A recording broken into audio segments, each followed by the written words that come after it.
Kita saat ini hidup di zaman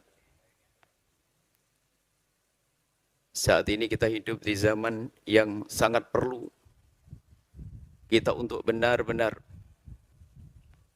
memperbaharui, membenahi jalan hidup kita untuk kita bisa baik, jalan menuju Allah dan Rasul-Nya.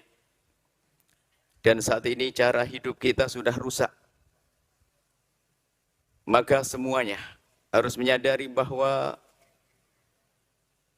sudah waktunya kita untuk menyadari, untuk berbenah dengan sungguh agar hidup kita menjadi lebih baik, hidup dengan Allah dan Rasul-Nya.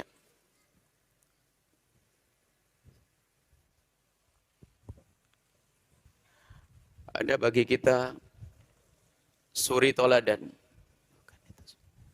Disebutkan bahwasanya telah ada pada diri baginda Nabi adalah contoh suri toladan. Suri toladan untuk apa?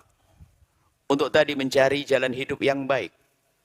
Maka cara untuk menjadi baik hidup kita adalah kembali kepada baginda Nabi Muhammad SAW. Di saat situ banyak cara-cara hidup yang bermacam-macam, bermodel-model. Akan tapi yang ingin menemui jalan kemuliaan, jalan keselamatan adalah bersuri toladan, mengikuti Nabi Muhammad SAW. Beliau menyebutkan bahwa di situ ada, tadi disebut yang pertama, ada jalan hidupmu. Dan itu adalah bersuri toladan kepada baginda Nabi SAW. Akan berarti di sana juga ada tauhid atau hal atau sesuatu. Bisa saja itu manusia atau satu kelompok atau satu pergerakan.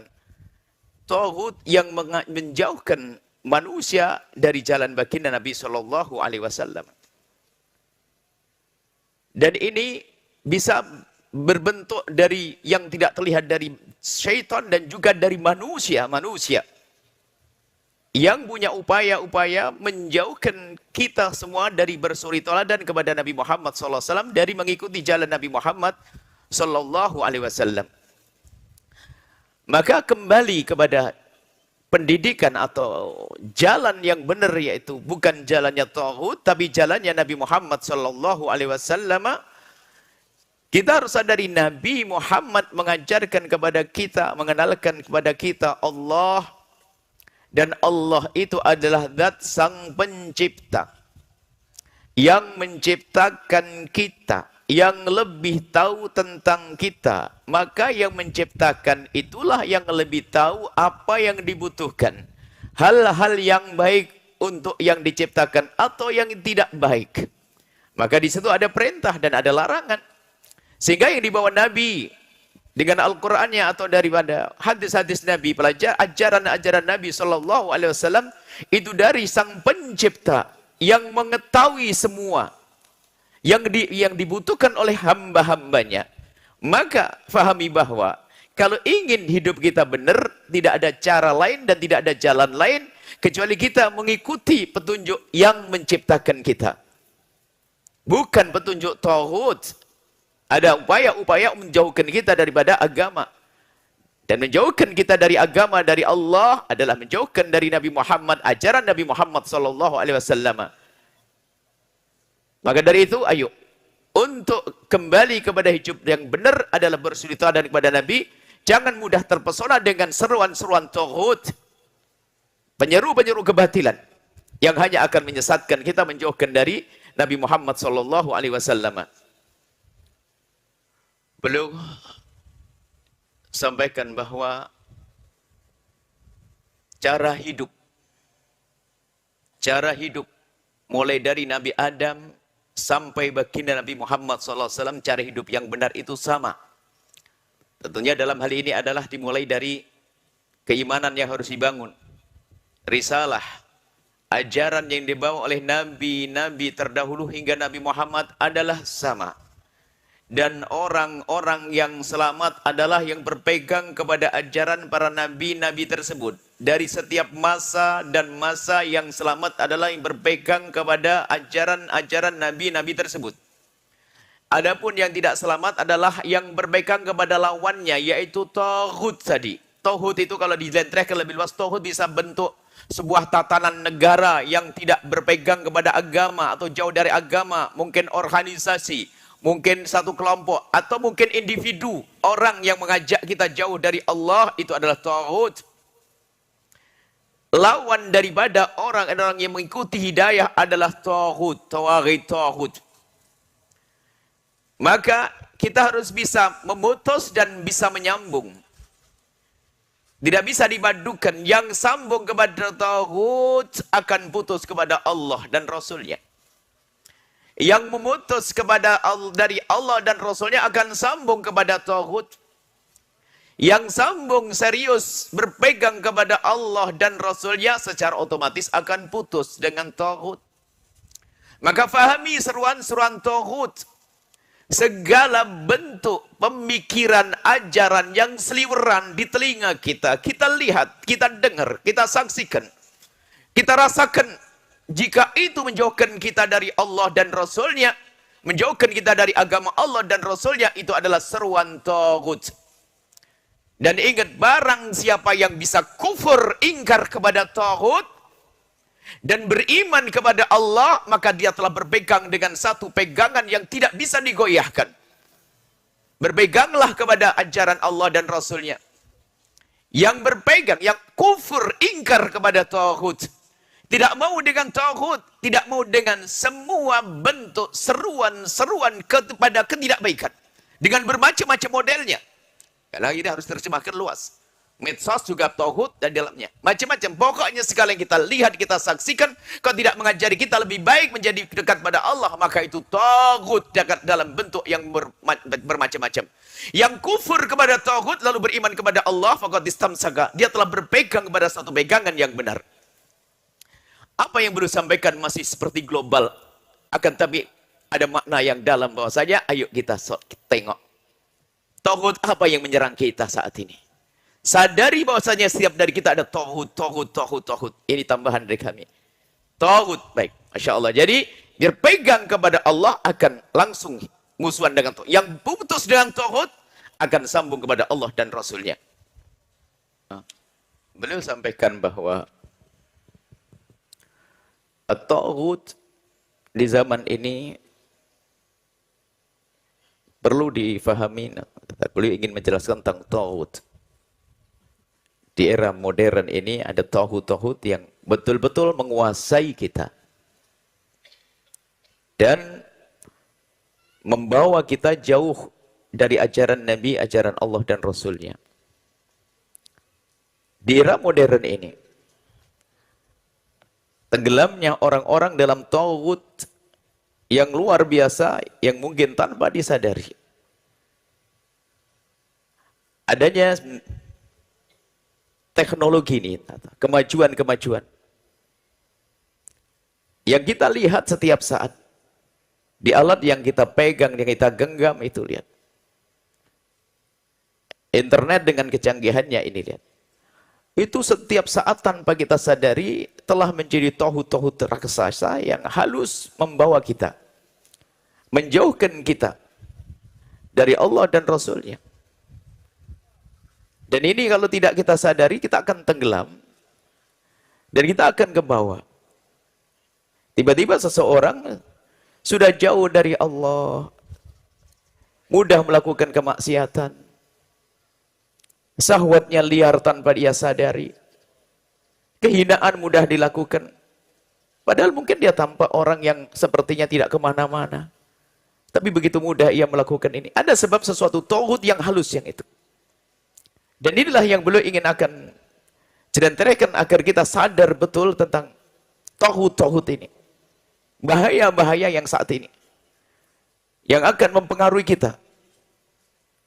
Dan ini bisa seorang yang tanpa menyadari menganggap itu sesuatu yang biasa saja. Dia tiba-tiba sudah berada di dalam kesesatan seruan-seruan taghut tersebut. Dan insya Allah beliau akan menjelaskan lebih jelentreh lagi tentang taghut-taghut ini. Tentang taghut, beliau menyebutkan bahwa taghut itu bermacam-macam. Yang jelas intinya adalah ingin mengeluarkan orang dari sambung dari Allah kepada Allah dan Rasulnya. Ada tauhid melalui gaya ilmiah. Pendidikan yang bisa ditemui mungkin di kelas-kelas. Pendidikan biologi misalnya. Pendalaan biologi yang tanpa dibarengi dengan dasar iman, bisa saja diselewengkan agar orang ujung-ujungnya adalah agar tidak percaya lagi pada Sang Pencipta. Dengan proses-proses atau temuan-temuan yang ada di dalam ilmu biologi. Pernah juga terjadi satu pemikiran tentang evolusi. Darwin masalah. Itu satu tauhid halus, tauhid ilmiah. Bagi yang mempercayainya, bisa saja langsung tidak percaya bahwasanya Allah itu menciptakan manusia atas dasar ilmu. Maka tauhid melalui ilmu itu ada. Bahkan mungkin kalau kita tambahkan halus ya, kita tambahkan, saya nambahkan pengalaman kita waktu belajar, yang paling tidak umurnya kurang lebih dengan kami, masih ingat kita di buku sejarah. Di buku sejarah tentang manusia purba. Bukan asal-usul manusia diciptakan oleh Allah, namanya Nabi Adam. Akan tapi kan itu satu proses. Masih ingat gambarnya ada kera yang masih merangkak, kemudian mulai berdiri sedikit, kemudian ditemukan fosil-fosil yang namanya ada fosil Pithecanthropus erectus, Megaopithecus dan segala macam, Homo solensis dan segala. Kita pernah masih lihat itu. Yang masih belajar, ini kurang-kurang istilah-istilah begitu coba. Itu tanpa kita sadari sebenarnya itu juga tauhid ilmiah. Yang pada akhirnya kalau orang terbius dengan pemahaman itu lupa bahwasanya ada Sang Pencipta. Karena proses evolusi, manusia kera, kemudian mulai bisa berdiri, kemudian mulai tegap, manusia jadi kita. Halus. Itulah tadi disebutkan. Itu adalah termasuk tauhid ilmiah. Ilmu biologi ya perlu kita belajar dengan benar untuk bisa kita mendalami ilmu-ilmu kedokteran dan lain sebagainya. Tapi bisa saja nanti diselewengkan. Tadi disebutkan juga ilmu kedokteran itu ilmu penting, ilmu harus. Akan bisa saja diselewengkan. Sehingga orang hanya bertumbuh kepada urusan kedokteran, akan tapi lupa bahwasanya ada hal-hal rambu-rambu yang harus patuhi di dalamnya. Jadi ada banyak tauhid yang belum sebutkan. Dan yang paling serem sebetulnya adalah tauhid di era modern ini adalah tauhid melalui yang kita saksikan tadi di media-media. Itu mempengaruhi kita halus. Medsos dan seterusnya. Sehingga merubah pemahaman orang yang beriman tentang definisi tentang kecantikan, tentang kesenangan, tentang penghargaan yang sesungguhnya. Karena terpesona dengan apa yang dilihat di media-media itu dari drama-drama yang disaksikan. Kalau kita pernah dengar dari cerita beliau juga, ada hari ini orang menganggap ingat ulang tahun itu saja sudah kayak satu hal yang menjadi sebuah kewajiban. Di saat suaminya lupa pun menjadi berantakan rumah tangga. Lalu cukup dengan kalimat selamat ulang tahun. Kemudian juga sanjungan tentang nilai kecantikan sudah berubah hari ini. Kecantikan di dalam Islam adalah terkandung di dalam kepribadian. Ya, cantik wajah, tampak. Akan tapi lebih dalam itu adalah cantik kepribadian. Sehingga karena dia sering melihat yang ada di medsos yang kebetulan bukan dari Islam, bukan dari pendidikan menyambungkan kepada baginda Nabi SAW, nilai-nilai tentang kebahagiaan sudah menjadi berubah. Standar atau kebahagiaan sudah berubah. Gimana cara hidup bahagia? Hidup bahagia hanya menyiksa dengan nuruti apa yang dilihat di medsos. Ukuran kebahagiaan keluarga sudah nggak jelas. Bagaimana senang tidak jelas. Itu tanpa kita sadari, itulah namanya tauhid yang merusak. Kita tidak menyadari, tapi sesungguhnya itu punya potensi menjauhkan kita dari Allah Subhanahu wa Ta'ala. Sementara baginda Nabi mengajarkan keluarga itu bagaimana, rumah tangga bagaimana, penghargaan itu bagaimana, cantikan itu seperti apa, tentang kepatuhan dan seterusnya. Tapi kita sudah dibius dengan medsos, dengan drama-drama yang dibuat, lalu kita contoh. Sehingga suri teladan bukan Nabi, cara hidup. Film-film drama yang dibuat oleh orang-orang yang tidak beriman, ternyata diam-diam kita ngikuti gaya hidup. Pamer, biar pengennya itu dilihat orang baik, biar sesungguhnya dia nggak baik. Tampak kaya, Padahal dia nyungsep banyak utang, action, pamer kekayaan. Itu kan tauhid halus. Dia menyiksa. Dia berdusta. Dengan dirinya sendiri. Ini gara-gara apa tadi? Tauhid media hari ini. Dia itu membahayakan sekali. Makanya beliau menyebutkan tauhid banyak. Beliau ingin mengajak kita menyadari begitu banyaknya tauhid. Pokoknya kaidahnya segala sesuatu yang menjadikan kita jauh dari Allah. Termasuk hari ini yang sangat nempel dengan kita. Medsos itu harus kita pahami. Itu banyak tauhidnya. Tauhidnya yang menjadikan kita jauh dari petunjuk Nabi Muhammad SAW.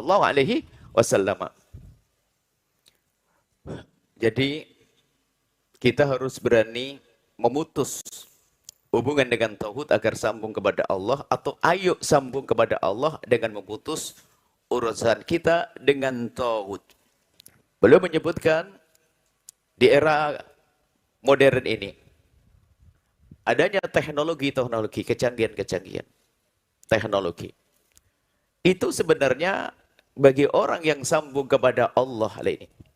Sebab kita bisa manfaatkan teknologi. Kalau yang menggunakan teknologi orang yang sambung kepada Allah dan memutus hubungannya dengan tauhid, maka justru kemajuan itu akan menjadikan sebab menguatkan apa yang ada di dalam hati mereka tentang keimanan dan seterusnya. Karena dengan mikroskop misalnya bisa melihat sesuatu makhluk yang sangat kecil yang selama ini kita tidak pernah memikirkannya. Disitulah akan semakin kuat pengagungan kita kepada Tuhan Sang Pencipta. Belum lagi penemuan-penemuan yang lainnya, teleskop dan yang lain sebagainya. Bagi orang yang memang memutus hubungannya dengan tauhid, alangkah indahnya. Penemuan-penemuan itu akan menjadikan penguat dalam keimanan. Akan tapi yang menjadi masalah adalah di saat hal-hal baru semacam itu tidak kita sadari kalau itu adalah petunjuk dari Allah agar kita semakin dekat kepada Allah dengan cara kita memutus urusan dengan tauhid. Karena kita tidak menyadari itu sebagai sarana atau sebab kita semakin kenal Allah, kita tidak menyadari itu, akhirnya kita terpesona dengan semua yang dihadirkan oleh teknologi, tidak peduli apakah itu baik atau tidak, sehingga kita lebih banyak mengambil yang tidak baik. Disitulah kita akan ditenggelamkan, dibawa oleh tauhid tersebut. Sehingga orang bisa tersesat dengan tauhid. Kalau kita mungkin panjang, kita ingin jelaskan lagi, beliau sering mengingatkan bahasanya, termasuk adanya media dan sebagainya. Kita kalau punya kesadaran akan kita gunakan yang baik. Kita urusan lihat saja. Urusan dengan tauhid modern ini. Tauhid modern ini. Kita tuh bisa saja nonton, kalau kita gambarkan, bisa nonton film. Itu mungkin 2 jam, 3 jam. Berlanjut, bersambung-sambung. Tapi membaca Al-Quran sebentar saja diputus. Ayo jujur. Di saat kita harus melihat di medsos kita tentang film-film pendek yang bersambung-sambung itu, maka yang bersambung-sambung kita bisa sampai berjam-jam. Tapi di saat membaca Al-Quran baru 5 menit saja sudah keburu ngantuk, lalu kita tutup. Kita harus sadar, itu kita sudah kalah dengan tauhid yang seharusnya media-media kita gunakan untuk kebaikan, tapi tidak. Nonton berjam-jam sesuatu yang gak bermanfaat, sesuatu yang akan mengaruhi otak kita. Bahkan kita beliau sering menyebut juga ketika kita menyekrol berita yang positif saja ya, apalagi yang negatif, itu tanpa sadar berjam-jam. Tapi di saat kita urusan dengan Allah, dengan alat tersebut, kita nggak bisa lama. Berarti kita telah dikalahkan oleh tauhid. Hari ini kita perlu sadar, tauhid. Ayo yang kita miliki media, apa teknologi, kita jadikan itu untuk semakin dekat kepada Allah. Jangan kita ditenggelamkan oleh tauhid, lalu kita menjadi putus dari Allah Subhanahu wa Ta'ala. Beliau menyebutkan upaya-upaya tauhid untuk melancarkan serangan-serangannya, menjauhkan manusia dari Allah dan Rasulnya, adalah diantaranya melalui masjid. Maksudnya urusan umat dijauhkan dari masjid. Bagaimana anak-anak tidak senang dengan masjid? Urusan dengan masjid. Kemudian selanjutnya adalah dibikin keluarga itu tidak indah. Berantakan di sebuah rumah tangga. Tentunya kerusakan urusan di rumah tangga itu kan buah daripada apa yang mereka saksikan. Dari drama-drama yang mereka tonton sehingga meniru tentang standar kebahagiaan, bahkan cara bahagia yang tidak sesuai dengan petunjuk Allah dan Rasulnya, yang semula tampak membuat bahagia, tapi justru membuat kehancuran, karena bukan petunjuk dari syariat. Dan banyak yang dicontoh dari film-film, drama-drama tadi disebutkan, yang ada di media-media, yang menjadikan keluarga itu berantakan. Sehingga yang disebut dengan istilah mawaddah warahmah itu sudah nggak ada lagi. Media yang seharusnya bermanfaat menjadi tidak bermanfaat. Dan memang yang namanya media atau handphone dan sebagainya, itu bisa saja memang menjauhkan yang dekat. Keluarga ada di Amerika atau di Kuwait atau di Mesir, yang satu di Indonesia, bisa saja berkomunikasi, yang jauh jadi dekat. Akan tapi tanpa disadari dalam waktu yang bersamaan juga mendekat, menjauhkan sesuatu yang dekat. Ngomong saja dengan orang satu rumah itu nggak ngomong pakai bahasa lembut indah, pakai WhatsApp atau bagaimana, ngirim. Dan ternyata sesuatu yang seharusnya tadi menjauhkan yang mendekatkan yang jauh, tidak. Di dalam rumah menjadi tidak indah gara-gara adanya yang semacam ini. Sehingga orang tampak di dalam sebuah keluarga. Mungkin orang melihat dari luar, orang ini ada di rumah saja, istri yang di rumah, anaknya di rumah. Akan tapi apakah mereka bercengkrama indah? Diskusi tentang meniru baginda atau bagaimana hidup yang baik? Tidak. Mereka asik dengan masing-masing medsosnya. Atau handphonenya. Yang ayah di teras depan, ibu di ruang tengah, anaknya di kamar. Padahal mereka di dalam rumah sendiri. Biarpun mereka dekat terasa jauh gara-gara ini semuanya. Dan itu kesuksesan tauhid untuk merusak. Sehingga karena di rumah itu tidak biasa mencoba menjadikan hidup mereka indah. Di alam nyata mereka menjadi baik, maka mereka sudah tidak nyaman. Sehingga terjadilah percekcokan rumah tangga, dan itu disaksikan oleh anak. Sehingga hari ini muncul ada orang anti nikah, tidak menikah. Padahal ada yang ingin nikah, tidak pengen punya anak. Macam-macam. Satu gerakan-gerakan yang unik. Semua orang itu berindu untuk menikah, cari yang halal, punya iman. Tapi ada orang nggak pengen menikah, sementara dia punya syahwat. Setelah menikah ada yang punya program tidak pengen punya anak. Karena dianggap anak itu bikin membebani. Dan seterusnya. Ada gerakan-gerakan semacam ini. Kenapa itu semuanya? Itu adalah buah daripada keberhasilan togut-togut di dalam merusak keluarga. Dan itu terus akan berkembang kerusakan ini. Makanya beliau mengingatkan agar kita sadar betul bahwasanya ada togut-togut bersama teknologi, bersama kecanggihan teknologi ini. Kemudian apa lagi yang mau dirusak? Setelah keluarga dirusak, bereslah. Akan dengan syaitan, dengan tauhid. Kalau sudah dengan tauhid bagaimana? Jauh dari Allah. Kan kebalikannya. Kalau dekat pada Allah, jauh dari tauhid. Dekat dengan tauhid, jauh dari Allah. Kemudian setelah itu ada keluarga yang punya kesadaran. Bahwasanya di rumahnya banyak tauhidnya. Sudah rumah tidak sehat, nggak akan benar dan sebagainya, ingin berbenah. Lalu dikirimlah anak ke pondok pesantren. Akan tapi pondok pesantren pun juga sudah mulai diserang oleh tauhid. Atau paling tidak ada tauhid ingin membuat satu wajah pondok yang tidak menarik agar orang tidak mau lagi berangkat ke pondok pesantren. Ini upaya-upaya tauhid untuk menjauhkan manusia dari Allah dan Rasulnya. Sekarang ada isu-isu yang dihembuskan, disebarkan tentang pesantren. Iya, memang di sana ada kejahatan-kejahatan dari sebagian pemangku pondok pesantren. Akan tapi ketahuilah, pondok pesantren yang adalah seharusnya memang benar-benar menjadi tempat yang aman. Tapi apapun bentuknya, upaya-upaya musuh Allah akan terus berjalan dan tidak ada hentinya. Makanya kita harus waspada. Jangan mudah kita terpengaruh, ada isu bahwasanya pondok gak layak lagi. Iya, memang ada pondok yang tidak baik. Tinggal kita benahi saja. Akan tapi secara umum lihat, problem anak-anak hari ini, problem anak-anak zaman sekarang ini terselesaikan problem anak di luar. Tadi belum menyebut istilah Gen Z dan Gen Alpha dan sebagainya. Itu kan juga kerusakan yang tanpa disadari, sehingga anak hari ini tuh bukan bagaimana saya itu punya intimak, punya nisbat, sambung kepada satu kelompok kebaikan, orang baik, perkumpulan yang baik. Akan tapi tidak cukup dia mengetahui lahir tahun berapa, dia gen apa, gen Z atau gen Alpha, sudah seolah-olah dia terbebas daripada aturan-aturan. Saya orang zaman sekarang, ini saya harus hidup zaman kekinian, nggak perlu lah ikut-ikut orang kuno. Kita modern, kita gen Z, kita gen Alpha, kita ini. Kemudian di sisi lain pondok pesantren, di saat orang tua punya kesadaran bahwa di rumah tidak sehat, Tentunya tidak cukup kalau kita mengatakan rumah kita tidak sehat, dan ini juga nasihat beliau di beberapa waktu yang lalu. Kalau orang menyadari rumahnya tidak sehat, tidak cukup mengantarkan anaknya ke pondok. Dibenahi juga rumahnya. Jangan sampai anaknya mondok, pulang ke rumah nggak sehat lagi.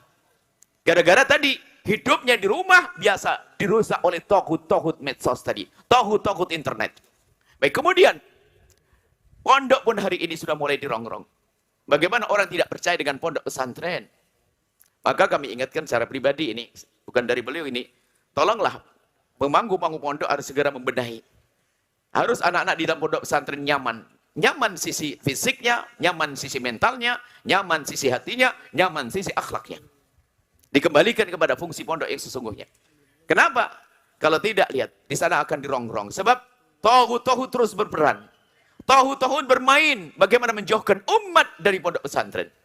Dan suara-suara hari ini sudah didengar oleh orang-orang yang tertipu. Sehingga banyak orang yang semula cinta pondok, kagum dengan pondok, menjadi tidak senang dengan pondok. Karena apa tadi?